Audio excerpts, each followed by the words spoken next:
नमस्कार, आप देख रहे हैं सबसे बड़ा मुद्दा। मैं हूं आपके साथ राहुल राजपूत। कल यूपी के लिए बहुत बड़ा दिन है। विधानसभा में योगी सरकार का बजट पेश होगा, लेकिन उससे पहले सियासी हलकों में अलग ही हलचल शुरू हो गई है। यह हलचल शुरू हुई है समाजवादी पार्टी के डीएनए को लेकर। दरअसल डिप्टी सीएम ब्रजेश पाठक ने कहा है कि समाजवादी पार्टी के डीएनए में ही गुंडई और अराजकता है। एसपी के डीएनए पर सवाल उठाने के पीछे का कारण क्या है? सरकार पर अखिलेश के हालिया प्रहार। अखिलेश ने कानून व्यवस्था को लेकर सरकार पर सवालों की बौछार कर दी है। इस बीच सवाल उठ रहे हैं कि लोकतंत्र में आर पार। अखिलेश ने भरी हुंकार। सरकार का सवाल डीएनए पर मचेगा बवाल। 24 की लड़ाई में डीएनए से मिलेगी फतह। कानून व्यवस्था को विपक्ष ने हथियार बनाया।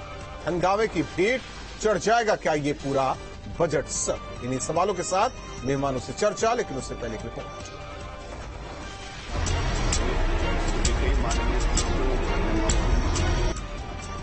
यूपी विधानसभा में बुधवार को बजट पेश किया जाएगा।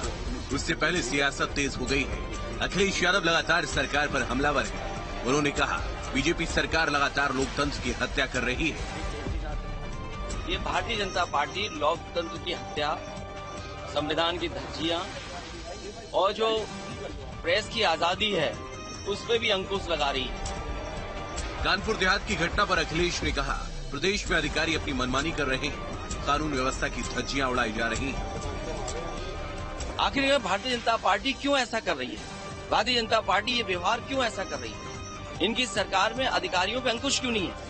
अधिकारियों को ये खुली छूट क्यों दी है? अखिलेश ने केंद्रीय गृह मंत्री पर भी सवाल खड़े किए हैं। पुलिस प्रशासन अधिकारी मिलकर के बुलडोजर चला करके माँ बेटी की जान ले लें, क्या ये देश के होम मिनिस्टर के लिए चिंता का विषय नहीं है? आखिर देश के होम मिनिस्टर क्या कर रहे हैं? जो उत्तर प्रदेश की पुलिस जो कर रही है, क्या उनकी जानकारी में नहीं है? इधर डिप्टी सीएम ब्रजेश पाठक ने पलटवार करते हुए कहा, एसपी के डीएनए में ही गुंडई और अराजकता है। समाजवादी पार्टी के जो डीएनए में अव्यवस्था है, अराजकता है, गुंडई है, दंगा है, जब वो सत्ता में रहे तब तक पूरी तरह से कानून व्यवस्था ध्वस्त हुई है। सर्वाधिक दंगे इतिहास में यदि हुए हैं तो समाजवादी पार्टी के शासनकाल में हुए हैं। बहरहाल प्रदेश की सियासत अब डीएनए पर आ गई है। समाजवादी पार्टी सरकार को घेरने की कोशिशों में लगी है। कानून व्यवस्था को एसपी ने अपना सबसे बड़ा हथियार बना लिया। वही एसपी के डीएनए पर उठा सवाल नई बहस को जन्म दे रहा है। Team news state. सचिव विश्वास जी प्रवक्ता कांग्रेस हमारे साथ, हीरो वाजपेयी जी प्रवक्ता बीजेपी, प्रोफेसर भुवन भास्कर जोशी जी प्रवक्ता समाजवादी पार्टी। आप सभी मेहमानों का स्वागत है। साथ ही हमारे साथ पवन सिंगर सहयोगी जुड़ रहे हैं लखनऊ से, और प्रोफेसर भुवन भास्कर जोशी जी। समाजवादी पार्टी का डीएनए बताया जा रहा है और ये कहा जा रहा है कि अराजकता और गुंडई समाजवादी पार्टी के डीएनए में। क्या ये थमेगा या फिर आगे बढ़ेगा? देखिए राहुल जी, मैं कहना चाहता हूं जो समाजवादी पार्टी का डीएनए है वो केवल संघर्ष का डीएनए है, और वो संघर्ष आपको कल दिखाई दिया जब हमारे लोकतंत्र के चौथे स्तंभ पत्रकारों पर, वहां पर आपने देखा किस प्रकार पुलिस के द्वारा और किस प्रकार कमांडो के द्वारा उन पर जो हमला हुआ। हमारे नेता माननीय अखिलेश यादव जी ने कहा, क्योंकि हम लड़ाई लड़ रहे थे, हम लोग शांति से चरण सिंह जी की मूर्ति के सामने धरने पे बैठना चाहते थे। महंगाई, बेरोजगारी, भ्रष्टाचार और जो घटना कानपुर की हुई उसको लेकर हम लोग धरना देना चाहते थे, जो कि एक विपक्ष के नेता के होने के कारण माननीय अखिलेश यादव जी का अधिकार क्षेत्र था, हमारी पार्टी का अधिकार क्षेत्र। लेकिन भारतीय जनता पार्टी को ये रास नहीं आया कि क्योंकि ये लोकतंत्र और संविधान के विरोधी हैं, इन्होंने पत्रकारों पर हमला करा। उसके बाद मार्शलों के द्वारा हमारे नेताओं पर हमला हुआ। निश्चित तौर पर मैं कहना चाहता हूँ राजपूत जी, ये लोकतंत्र के लिए शुभ संकेत नहीं होता है। और मैं कहना चाहता हूँ जो आज हमारे डीएनए की बात कर रहे हैं जी, वो अपना डीएनए चेक कराए। उनका तो डीएनए भाजपा वाला भी नहीं है, आप भी जानते हैं उनका डीएनए कहाँ से आए हुए। निश्चित तौर पर हम समाजवादी लोगों का संघर्ष का डीएनए, और ये डीएनए जारी रहेगा सड़क से लेकर सदन तक। गरीब व्यक्तियों के, किसानों के, मजदूरों के, युवाओं के, विद्यार्थियों के हीरो वाजपेयी जी, समाजवादी पार्टी को का उनका डीएनए ना बताए कोई भी नेता। जोशी साहब ने अपना डीएनए, पार्टी का डीएनए बता दिया, लेकिन कई सवाल भी खड़े कर दिए उन्होंने इसी बहाने। देखिए पार्टी, देखिए देखिए, पार्टी का डीएनए जहां तक बात है, तो डीएनए का मतलब एक विचारधारा होती है, काम करने की शैली होती है, और ये पार्टियों के आधार पर तय होती है। तो सपा का जो डीएनए की जिसकी बात ब्रजेश पाठक जी ने की, वो डीएनए उन्होंने बताया कि देखिए, जिस प्रेस की आजादी की बात वो करते हैं इस लोकतंत्र में, उस प्रेस पे हल्ला बोल किया, हमला किया उन्होंने। एक बार नहीं, कई बार इस प्रेस की आजादी की जिसकी बात। और अभी इस दिन सत्र शुरू होते ही उनके नेता ने, मनोज पांडे जी ने कहा कि प्रेस जो है उसको बैन करना चाहिए, वो लोगों के बारे में निजी दिखाता है प्रेस की आजादी पे। सुरेश खन्ना जी ने जवाब दिया कि लोकतंत्र का चौथा स्तंभ है मीडिया, और इस पर कोई भी तरह की रोक और रुकावट नहीं लगाई जा सकती। दूसरी बात, जहां तक भारतीय जनता पार्टी के डीएनए की बात करते हैं, एक विचारधारा है, एक राष्ट्रवाद की अलग जगाने की विचारधारा है, उस पर हम काम करते हैं। हम समूचे देश को एक नजर से देखते हैं, हम कास्ट, क्रीड, रिलीजन से ऊपर की राजनीति करते हैं। और जहां तक उन्होंने व्यक्तिगत ब्रजेश पाठक पे हमला किया, मुझे लगता है जिस दिन से जो व्यक्ति जहां है उस दिन से विचारधारा, उसका डीएनए, उसकी सोच वैसी होती है, तभी वो उसके साथ मिलकर काम कर पाता है। मुझे लगता है ये बात समाजवादी पार्टी को जल्द समझ में आ जानी चाहिए कि उनके बहुत सारे गठबंधन हुए, 2 लड़कों का साथ हुआ, बुआ बबुआ का साथ हुआ, अभी राजभर जी का साथ हुआ और छूटा। तो मुझे लगता है कि ये जो लड़ाई है, ये डीएनए की लड़ाई है, और ये डीएनए जो है एक विचारधारा है, और विचारधारा में जो फिट नहीं बैठते वो आपसे छटक जाते हैं, दूर हो जाते हैं। भारतीय जनता पार्टी एक बड़ी विचारधारा है, और जो भी इसमें आता है वो समग्र रूप से इस विचारधारा को स्वीकार करता है और इस विचारधारा के अनुसार ही कार्य करता है। सुशील जी, उत्तर प्रदेश में तो डीएनए समाजवादी पार्टी का बता दिया जाता है, लेकिन केंद्र में कांग्रेस को घेरा जाता है। सवाल इस बात को लेकर कि मुद्दों पर राजनीति होनी चाहिए, लेकिन इससे इतर किन किन चीजों पर बात होती है वो सबके सामने है। हालांकि बजट सत्र चल रहा है और बजट कल पेश होना है, लेकिन उससे पहले ये डीएनए वाला जो राग अलापा गया है, ये कहता क्या है? देखिए, प्रदेश में सपा हो या केंद्र में कांग्रेस हो, भारतीय जनता पार्टी अपने जवाबदेही से पिंड छुड़ाने के लिए हमेशा, आप उनसे वर्तमान से जुड़े सवाल करिए, वो भूतकाल में उत्तर देते हैं। आप योजनाओं की बात करिए तो उसकी मौलिकता को उठा के किनारे रखते हैं, कट कॉपी पेस्ट करते हैं, उन्हीं योजनाओं का नाम बदलते हैं। जितने बयान वो देते हैं वो सभी उसके विरोधाभासी चरित्र को प्रदर्शित करते हैं। और डीएनए तो भारतीय जनता पार्टी का ही दूषित है। मुझे तो लगता है इनका एमआरआई और एक्सेल रिपोर्ट भी लिया जाए।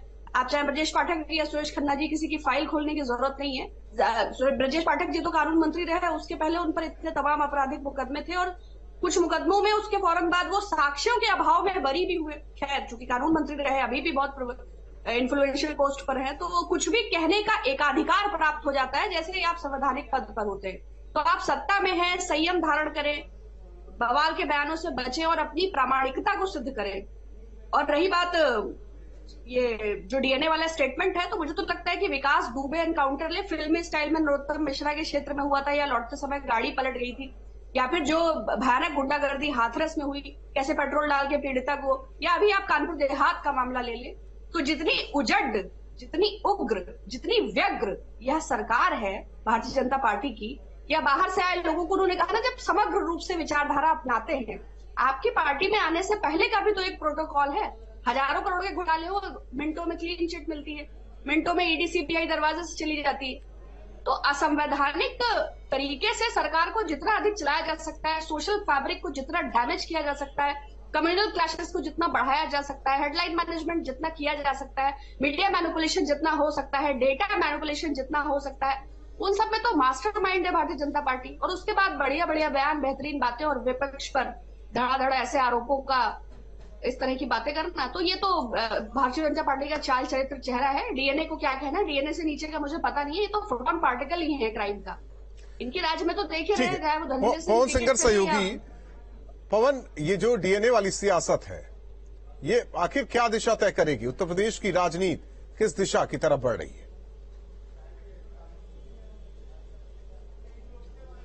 हाँ, देखिए राहुल, 2 बातें हैं। पहली बात, जिस मीडिया को लेकर के लोकतंत्र की दुहाई समाजवादी पार्टी दे रही है, निश्चित तौर पे विधानसभा में जो घटनाक्रम घटित हुआ उसमें सरकार को कार्रवाई करनी चाहिए। लेकिन समाजवादी पार्टी एक तरफ लोकतंत्र की दुहाई देती है, दूसरी तरफ सदन में इस बात का बयान देती है कि मीडिया ट्रायल पे रोक लगना चाहिए, गाइडलाइन बननी चाहिए और उनको तमाम बंदिशों में रखना चाहिए। तो ये दोहरा चरित्र नहीं चलेगा। समाजवादी पार्टी को क्लियर करना पड़ेगा कि वो किस लोकतंत्र की बात कर रही है। दूसरी बात, जिस डीएनए की बात हो रही है आज, चाहे वो समाजवादी पार्टी के लोग बीजेपी की बात कर रहे हैं, बीजेपी के लोग समाजवादी पार्टी की बात कर रहे हैं, और कांग्रेस की प्रवक्ता जो है बड़ी बड़ी बातें जो कर रही हैं कि भूतकाल में किन किन घटनाओं का जिक्र वो कर रहे हैं, निश्चित तौर पे उसके पीछे और आगे का जब घटनाक्रम आप देखेंगे तो आपको समझ में आएगा कि किस तरीके से गलत हुआ, पुलिस वालों की हत्या की गई और तमाम सारी बातें हैं। उस पर डिस्कस अगर आप करेंगे तो लंबा जाएंगे, लेकिन 2024 से पहले एक समीकरण साधने का प्रयास है उत्तर प्रदेश में, और तमाम सारे मुद्दे धीरे धीरे बदल रहे हैं। बदल इसलिए रहे हैं कि उसके नफा नुकसान जो है वो पार्टियां देख रही हैं। रामचरितमानस से लेकर के जातिगत जनगणना से लेकर के अब डीएनए पे तमाम सारे मसले उठाए जा रहे हैं। उसका मूल जो चरित्र यही है कि आने वाले समय में कौन पार्टी कितना अच्छा मैसेज देती है 2024 से पहले, ताकि वो चुनाव में जाकर के उन बातों को कह सके वास्तविक स्थिति से, न तो समाजवादी पार्टी को और न तो कांग्रेस को, क्योंकि विपक्ष जिन मुद्दों को उठाता है वो सड़क पे आना चाहिए। उन मुद्दों को न उठा करके एक तरीके से भारतीय जनता पार्टी जो बयान देती है उसमें उलझ करके उसमें राजनीति करती है। तो कहीं ना कहीं विपक्ष को अपना तरीका और तमाम सारी चीजें भी बदलनी होगी, ताकि आने वाले समय में जो जनता के मुद्दे कई मौकों पर कई डिबेट में ये चीजें कह चुके हैं जोशी जी कि बीजेपी जो चाहती है आप उन्हीं में उलझ कर रह जाते हैं। वाकई जनता का मुद्दा पीछे हो जाता है। हालांकि डीएनए वाला बयान दिया, इसमें ना उलझे, आगे बढ़े, एक मजबूत विपक्ष उत्तर प्रदेश में रहे, लड़ाई लड़े। अगर आप समाजवाद की बात करते हैं, जनता की बात करते हैं, अगर पार्टी की बात करते हैं तो उलझे रहिए। फिर राजपूत जी, जो कल जो मुद्दे थे वो सारे मुद्दे जनता से जुड़े हुए थे। कानपुर का मुद्दा जनता से जुड़ा हुआ है, जाति जनगणना का मुद्दा जाति से, वहां पे आम जो हमारे ओबीसी लोग हैं, ऐसे लोग हैं, उनसे जुड़ा हुआ मुद्दा है। महंगाई का मुद्दा आम जनता से जुड़ा हुआ है। इसके और जो भी मुद्दे, किसानों के मुद्दे पे बात की, माननीय आप सड़क पर क्यों नहीं उतरे? सदन के दिन ही क्यों हेलो, ये हमारे सहयोगी पवन का ही सवाल है, और बार बार ये सवाल हर बार भी कहा जाता है, सड़क पर उतरिए सर। कोई सत्र चल रहा है, वहां हो हंगामा करने से क्या मतलब? राजपूत जी, सड़क का परिदृश्य भी मैं आपको थोड़े समय पहले का दिलाता हूँ। आपके चैनल ने, पूरे देश के चैनल दिखा, हमारे एमएलए लोग सदन तक केवल वॉकआउट करना चाहते थे, जाना चाहते थे, वहां पर पद यात्रा करना चाहते, पैदल यात्रा करना चाहते थे, लेकिन इस बेरहमी सरकार ने उनको उसका राइट भी नहीं दिया, बीच में रोक लिया गया। ये भी प्रदेश ने देखा, देश ने देखा, आपके चैनलों ने भी दिखाया। इसके लिए तो डर गए आप? इसके नहीं, लगातार संघर्ष जारी रहेगा। आप सड़क से लेकर सदन तक संघर्ष जारी है। और मैं आपको बताना चाहता हूँ, भारतीय जनता पार्टी के जो मित्र यहाँ पर बैठे हैं, जो अभी सूची बता रहे थे कि हमारा इन से सहयोगी आज कहाँ रहे, मैं इनको याद दिलाना चाहता हूँ, बिहार में आपका किससे, ये अलग बात हो गई सर, आपको याद कर रहे हैं, ये अलग बात हो गई। हालांकि आपके पूर्व सहयोगी, अभी हाल के पूर्व सहयोगी राजभर जी ने कहा है कि उन्हीं बयानबाजियों की वजह से मात लगातार समाजवादी पार्टी खा रही है, बयानबाजियों को बंद करना चाहिए। वही राजभर साहब थे जिन्होंने कहा था कि एसी कमरा छोड़ दे, और एसी कमरा छोड़ने का नतीजा ये हुआ कि मैनपुरी का चुनाव सबने देखा। देखिए, वो पार्टी तो भी फिगर चर्चा में भी नहीं है, लेकिन हीरो वाजपेयी जी, देखिए आरोप विपक्ष का यही है कि हम मुद्दों की बात करते हैं, आप लोग इधर उधर चले जाते हैं, इधर उधर की बात करते हैं, मुद्दों की बात करते हैं, आप इतिहास गिनाते हैं, आपकी पार्टी, आपकी सरकार इतिहास गिनाती है। मुकेश सहनी आपको रह के याद करते हैं, वीआईपी पार्टी के आप 3 विधायक खाने का काम करा, शिवसेना का आपने क्या आते sir. Joshi ji, 1 minute, hero Vajpayee ji, Bharatiya Janata party नई भस्मासुर है राजनीति में। जी, विपक्ष का कहना है कि विकास की बात हो, देश आगे बढ़ रहा है। अगर हम बात करते हैं कानून व्यवस्था की, तो आप कहते हैं बुलडोजर चला रहे हैं। अगर अब बात हो रही है कि विकास की, आप कहते हैं एक्सप्रेस वे बनवा दिया। ये विपक्ष के आरोप है, और उनका यह भी कहना है कि तार्किक बातें हो, मुद्दों की बातें हो, लेकिन बीजेपी करने को तैयार नहीं। देखिए, अगर विपक्ष को तार्किक बात नहीं दिखती तो उत्तर प्रदेश का इतना बड़ा इन्वेस्टर समिट नहीं दिखा। मुझे लगता है इससे ज्यादा विकास की चर्चा कहां हो सकती है। और इस तरह से लोग उत्तर प्रदेश की तरफ आकर्षित हो रहे हैं, सिर्फ देश के ही व्यापारी नहीं, विश्व भर की देश आकर्षित हो रहे हैं। तो विकास की चर्चा हम कर रहे हैं, उस पर एक लाइन नहीं करते, उस पर डिस्कशन नहीं करते, केवल कुछ चंद घटनाएं उठाकर और उस पर ओछी राजनीति करने के अलावा विपक्ष कर क्या रहा है? क्या कर रहा था विधानसभा में? आप विधानसभा का सत्र चल रहा था, विधिवत आते, विधिवत विषय उठाते, लेकिन आप तख्ती उठा के मीडिया को दिखाना चाहते थे। उसी मीडिया को बाद में उस पर मीडिया ट्रायल पे रोक भी लगाना चाहते थे। उसी मीडिया पे फिर आप कहते कि मीडिया को कुचल दिया जा रहा है। मुझे समझ में नहीं आता कि समाजवादी पार्टी अपने किस बयान पे कायम रहती है।